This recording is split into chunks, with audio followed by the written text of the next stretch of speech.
Welcome to another episode in the Cara-cruiser series.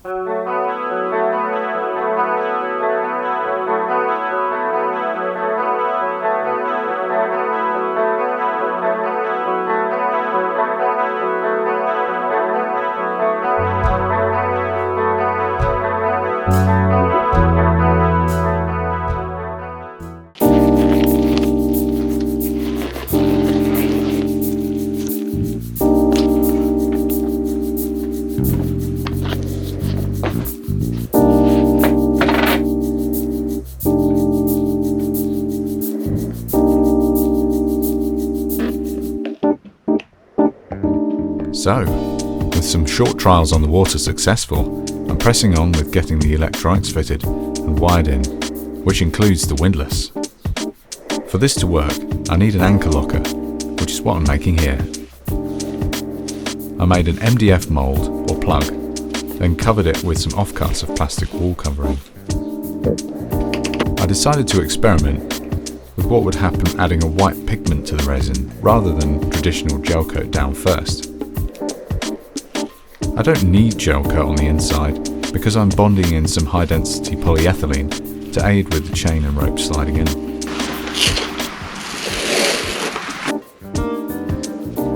I just used lightweight carbon fibre, a couple of plies, and some 3mm Nomex core, and a couple more plies of lightweight, at 0-90 and 45 degree orientation for a balanced layup and maximum strength.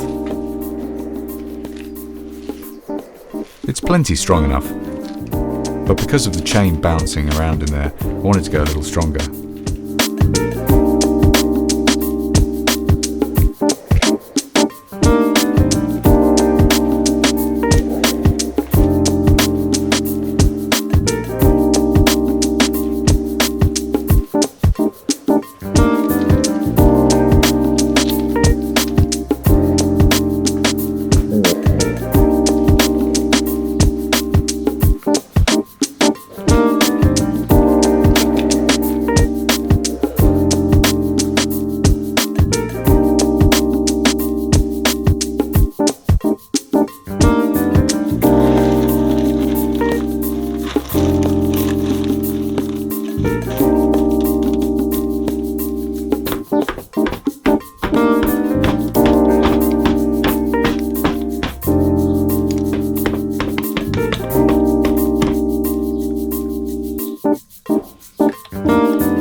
God, that's tight.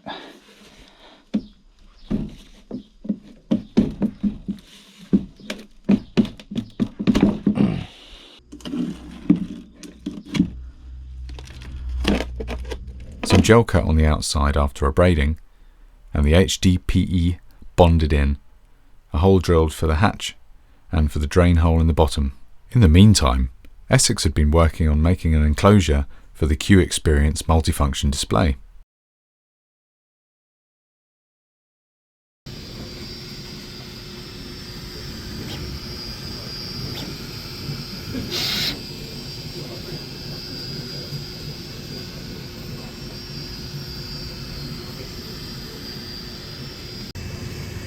We made it in two parts because of the size of the printer, and I bonded it together and put some M3 bolts through just to be sure.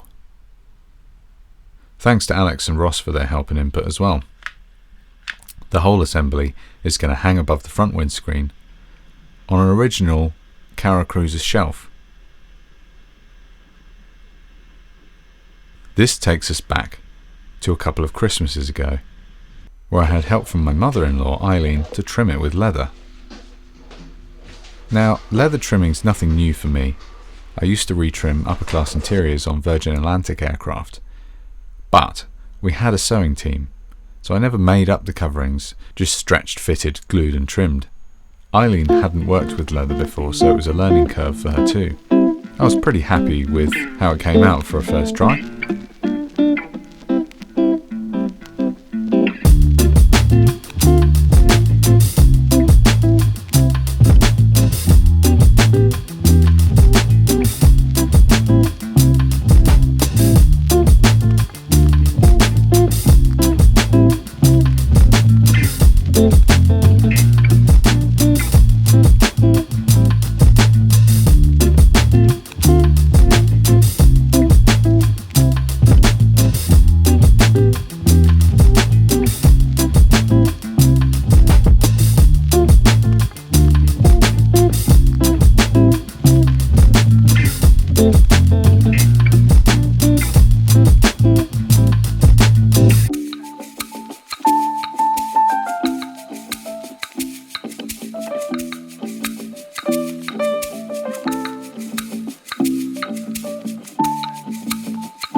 Bonded in these studs, and 8 bolts hold it to the shelf.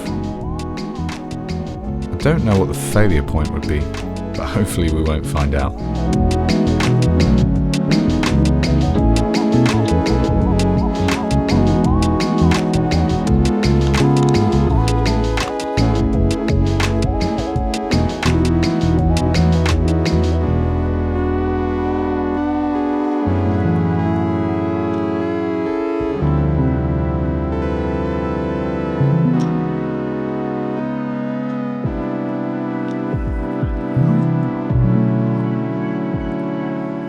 I bonded some studs to the body of the cruiser for the shelf to bolt to, and it's clamped by the structure of the roof at the other side.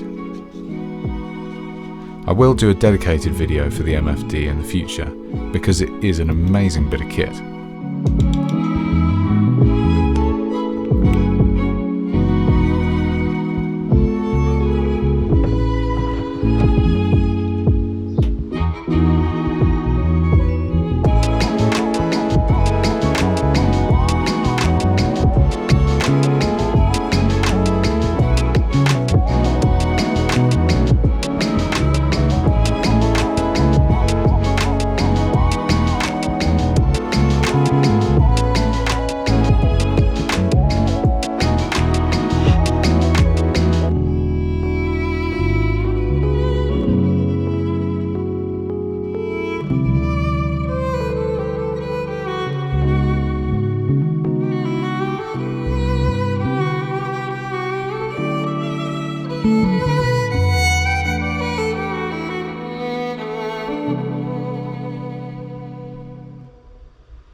This hole is for access to the bowsprit, where I'm going to be mounting a cleat to.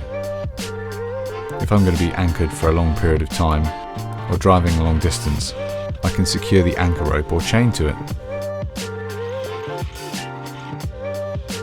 Those who know me will know I like to have high quality audio equipment in my cars, houses, garages, etc. And you may have already spotted the more than short speakers in the garage in previous episodes. For the install on the Cruiser, I'm going to be using a mix of brands, but mainly British company Vibe. The speakers here are going to be from the Vibe Slick series, Slick Pro 6-inch mid-drivers, an 8-inch Slick subwoofer, and the 3.7-inch Slick Pro tweeters, driven by the Powerbox series amplifiers.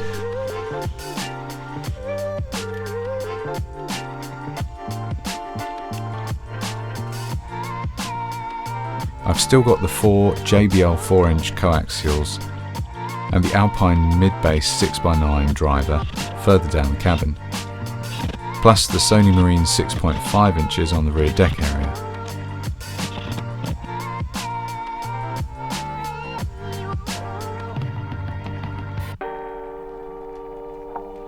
The big Vibe drivers at the front move some serious air, so I reinforced the area with some rings of high-density polyethylene, bonded in with the usual.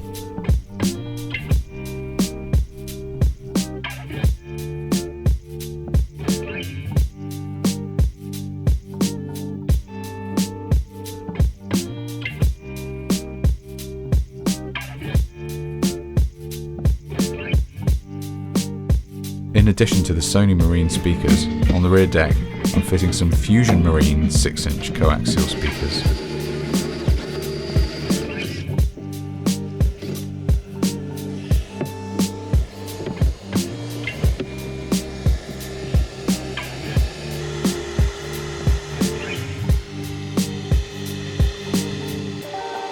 Before I can bond on the anchor chain locker, I also need to drill a hole for the chain to come through.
The amplifiers are going to be mounted on another piece of HDPE, which will be attached to the hull using some bonded studs.